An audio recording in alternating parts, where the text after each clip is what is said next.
한국 테라와타 비코니 삼보디 선언 상류타 니까야 읽어주는 삐아 바니니 스님 오늘 여러분들과 함께 시작합니다.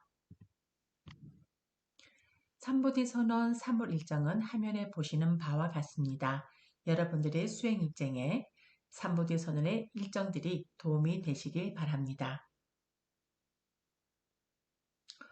오늘 상류타 니까야 제3권 오늘 위주로 한 가르침 제22주제 무더기 상류타 S22의 가운데 50개 경들의 묶음에서 제8장 삼켜버린 품의 S22의 80번 핀돌랴 숫다 걸식경을 읽어보겠습니다.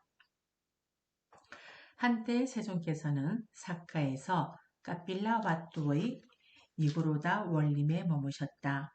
그때 세종께서는 어떤 특별한 이유 때문에 비구 승가를 해산하신 뒤 오전에 온 매무새를 가다듬고 바로와 가사를 수하시고 걸식을 위해서 까필라와뚜로 들어가셨다. 까필라와뚜에서 걸식하여 공양을 마치고 걸식에서 돌아오셔서 낮 동안의 머금을 위해서 큰 숲으로 가셨다. 큰 숲으로 들어가서 낮 동안의 머금을 위해 작은 웰루아 나무 아래 앉으셨다.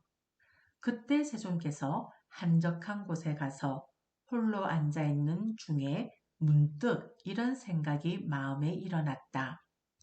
나는 비구 승가를 해산하였다. 그 가운데는 출가한 지 얼마 되지 않았고 근래에 이 법과 율에 들어온 신참 비구들이 있다.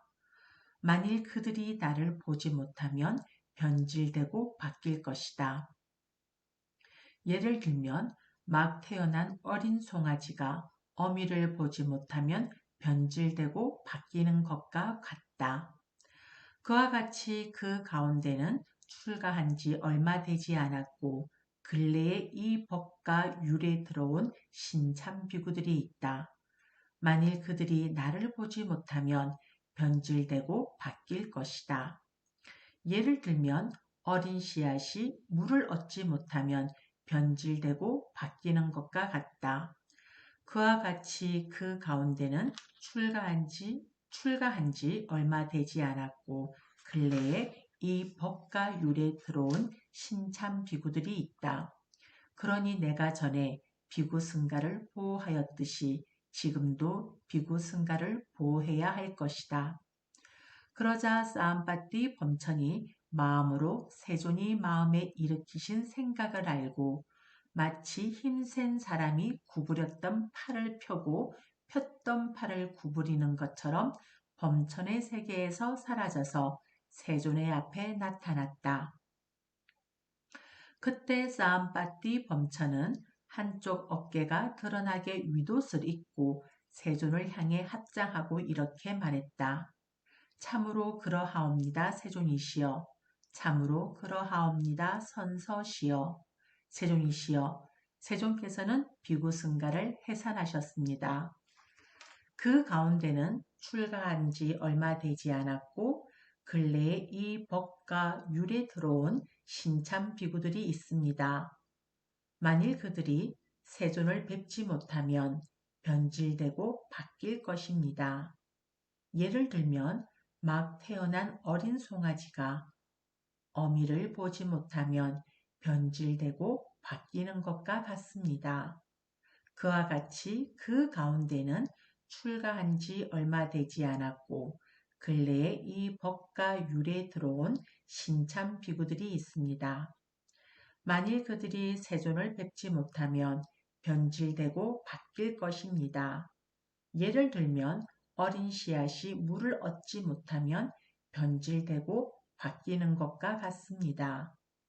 그와 같이 그 가운데는 출가한 지 얼마 되지 않았고 근래에 이 법과 율에 들어온 신참 비구들이 있습니다. 만일 그들이 세존을 뵙지 못하면 변질되고 바뀔 것입니다. 세존이시여, 세존께서는 비구 승가를 기쁘게 해 주소서. 세존이시여, 세존께서는 비구 승가를 반겨 주소서. 세존이시여, 세존께서 전에 비구승가를 보호하셨듯이 지금도 비구승가를 보호해 주소서. 세종께서는 침묵으로 허락하셨다. 그러자 사암파티 범천은 세종께서 허락하신 것을 알고서 자리에서 일어나 세종께 절을 올리고 오른쪽으로 3번 돌아 경의를 표한 뒤에 물러갔다. 세종께서는 해걸음에 홀로 앉음을 풀고 일어나셔서 니그로다 원림으로 가셨다. 가셔서는 지정된 자리에 앉으셨다. 자리에 앉으신 세종께서는 비구들이 혼자서나 둘씩 뉘우치는 모습으로 나에게 다가오기를 이라고 신통의 행을 놔두셨다. 그러자 비구들은 혼자서나 둘씩 뉘우치는 모습으로 세종께 다가갔다. 가서는 세종께 절을 올리고 한곁에 앉았다. 한곁에 앉은 비구들에게 세종께서는 이렇게 말씀하셨다. 비구들이여, 걸식이라는 것은 삶을 영위하는 가장 미천한 방법이다. 세상에서 그대는 손에 그릇을 들고 걸식하러 돌아다니는구나 라는 것은 욕하는 말이다. 비구들이여, 그러나 좋은 가문의 아들들은 바른 목적을 추구하는 자들이어서 바른 목적을 반영하여 이러한 걸식하는 삶을 산다. 왕에게 이끌려서도 아니고 도둑에게 이끌려서도 아니며 빚 때문에 두려움 때문에 생계를 꾸려가기 위해서 이러한 삶을 사는 것이 아니다. 오직 나는 태어남과 늙음과 죽음과 근심, 탄식, 육체적 고통, 정신적 고통, 절망에 빠져 있고 괴로움에 빠져 있고 괴로움에 압도되었다. 그러나 이제 나에게 전체 괴로움의 무더기의 끝이 드러날 것이다라는 생각으로 이러한 삶을 사는 것이다. 비구들이여, 좋은 가문의 아들이 이와 같이 출가하였지만 그는 아직 욕심이 많고 감각적 욕망들에 깊이 탐닉하고 악의에 찬 마음을 가졌고 타락한 생각을 품었으며 마음 챙김을 놓아버리고 분명히 알아차림이 없고 집중되지 못하며 마음이 산란하고 감각 기능이 제어되지 않았다. 비구들이여, 예를 들어 화장터에서 사용된 나무 토막이 있어 양 끝은 불타고 중간은 악취가 난다면 마을에서도 그것을 장작으로 사용하지 않을 것이고 숲에서도 장작으로 사용하지 않을 것이다. 비구들이여, 이러한 사람은 그와 같다고 나는 말한다. 그는 제가의 쾌락을 버렸지만 삼은 생활의 결실을 성취하지는 못하였다. 비구들이여, 3가지 해로운 생각이 있나니 감각적 욕망에 대한 생각과 악의에 대한 생각과 해코지에 대한 생각이다. 비구들이여, 그러면 어디서 이러한 3가지 해로운 생각이 남김없이 소멸되는가?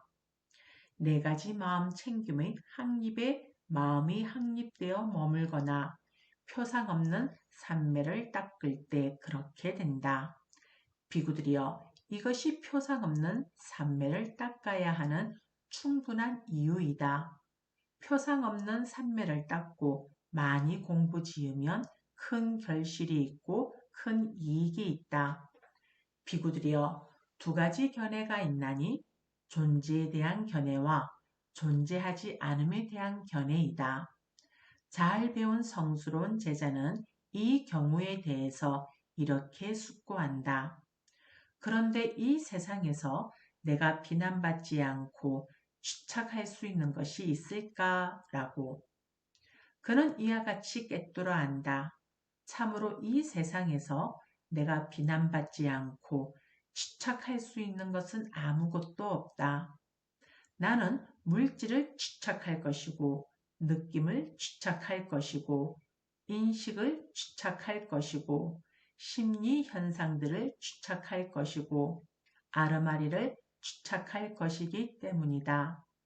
그런 나에게 취착을 조건으로 존재가, 존재를 조건으로 태어남이, 태어남을 조건으로 늙음, 죽음과 근심, 탄식, 육체적 고통, 정신적 고통, 절망이 생길 것이다.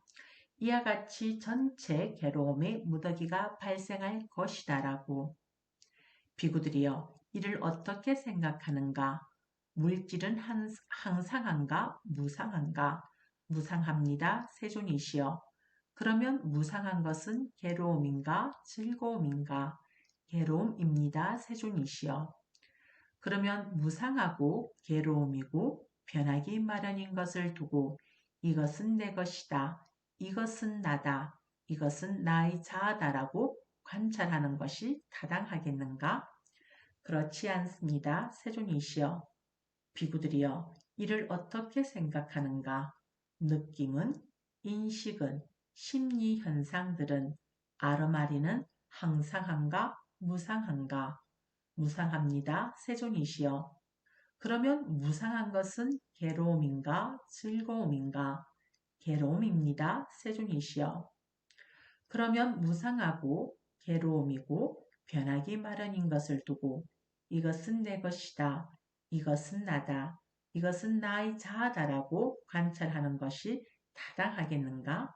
그렇지 않습니다. 세존이시여. 비구들이여.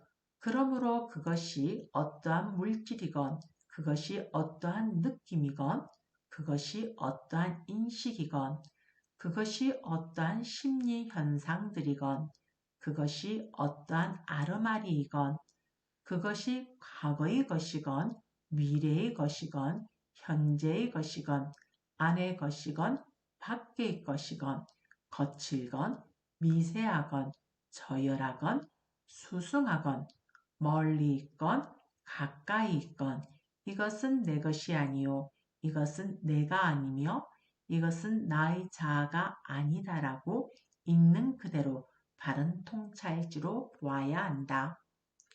비구들이여, 이와 같이 보는 잘 배운 성스러운 제자는 물질에 대해서도 염호하고 느낌에 대해서도 염호하고 인식에 대해서도 염호하고 심리 현상들에 대해서도 염호하고 아르마리에 대해서도 염호한다.